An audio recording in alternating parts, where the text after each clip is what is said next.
This is section 2.7, absolute value functions. We're only going to do part of this section. We're not going to do the transformation part, but we're going to graph and write absolute value functions. So an absolute value function has this form. Y equals a times the absolute value of x minus h plus k, where the vertex of the absolute value function is the point h comma k. Now it's important to recognize that in the formula, the h has a minus sign in front of it, whereas the k has a plus sign in front of it. Basically what that means is whatever you see for the h right here, if h is negative, then when you put a minus in front of it, then actually it's going to look like a plus. When h is a positive, if you put a minus in front of it, it actually looks like a minus. So the value for h here is always the opposite of the sign that you see in front of it in the formula. The k, however, because there's a plus in front of it, will be always the same sign. So that's important to remember. And so in this function, an absolute value always has a V shape to it. Now, as we continue here, we're going to look at an easy way to graph this. In an absolute value function, the a is the slope of the right half of the graph. Okay? So the h and the k is the vertex point. The shape is going to be a V. The vertex is the point. And then the a is the slope of the right side of the graph. And so those two things are important to remember as we graph these.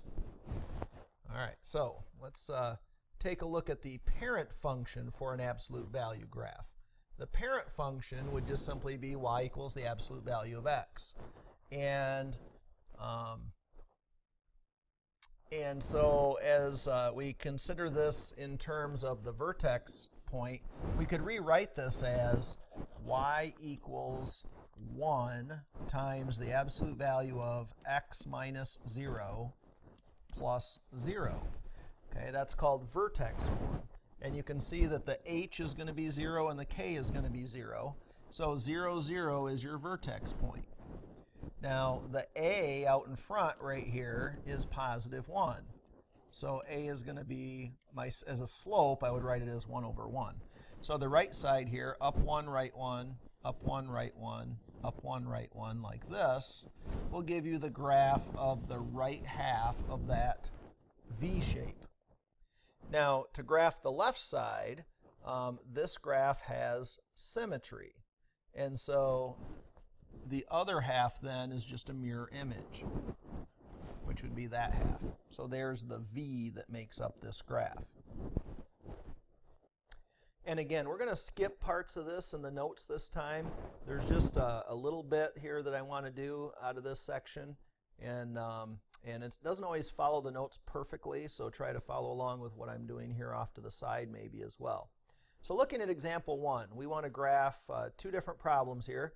Y equals 1/3 times x, and y equals negative 2 times the absolute value of x. Oh, actually there's a typo here. That should say y equals 1/3 times the absolute value of x. So that was left out. Okay, so letter A, 1/3 times the absolute value of x. Well, when I graph this, we want to remember that we're looking for the vertex point first of all. So I could rewrite this as y equals 1/3 times the absolute value of x minus 0 plus 0. So my vertex in this case is the point 0, 0. Now the a is the slope on the right side, which is 1/3. So I'm going to start at the point 0, 0. That's my vertex. And then a slope of 1/3, that's up 1 and right 3. And then up 1 and right 3. So here's the right half of the graph. And then the left half is just a mirror image. So I'm going to go up 1 and left 3. Up 1, left 3. Okay, and so here is the left side. So when I look at that graph, that's what it's going to look like. And so there we go. Part B, we're going to graph y equals -2 times the absolute value of x. Once again, that's the same as saying -2 times the absolute value of x minus 0 plus 0. So again, the vertex is 0, 0, and my slope is -2, or as a fraction, -2/1. So I'm going to go to the point 0, 0, and the slope of the right side is -2/1. So that's down 2 and right 1, down 2 and right 1. Okay, so there's the right half of the graph. Now the left half is a mirror image, so that would be down 2 and left 1, down 2 and left 1.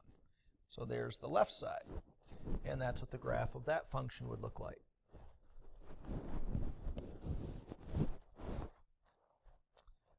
Okay, moving on here, let's go to example number 2.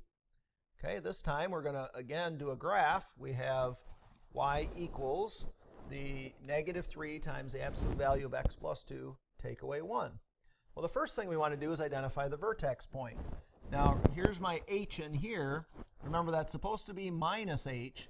If that says plus, then h must actually be a -2, because minus a -2 would actually make a plus. And then the k, well, that's supposed to be a plus on the end, but it's a -1, so that must be a -1. So again, the h is always the opposite sign that you see in front of it. The k is always the same sign. So I'm going to go to the point -2, -1. That's right there.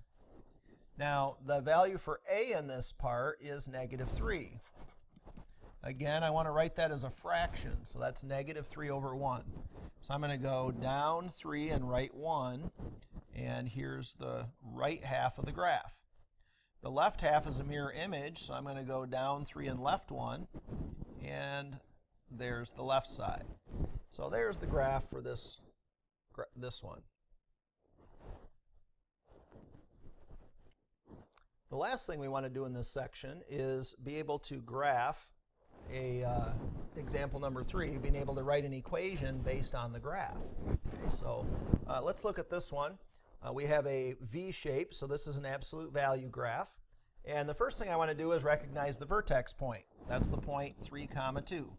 You can see that right here on the graph.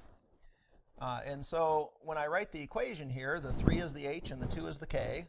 So we should have the absolute value of x minus h, which is 3, plus k, which is 2. Now I need to figure out what the a is. Remember, that's the slope of the right side. So when I look at this graph, here's the right side over here. It looks to me like if I go down 2 and right 1, I'll hit that line again. And then down 2 and right 1, I hit the line again. So down 2 and right 1, that means that the value of a is -2/1, or -2. So I would say y equals -2 times the absolute value of x minus 3 plus 2. And there's the equation for that graph. So if I can identify the slope of the right side, that's the a, identify the vertex point, that's the h and the k, I should be able to write the equation for the graph of an absolute value problem.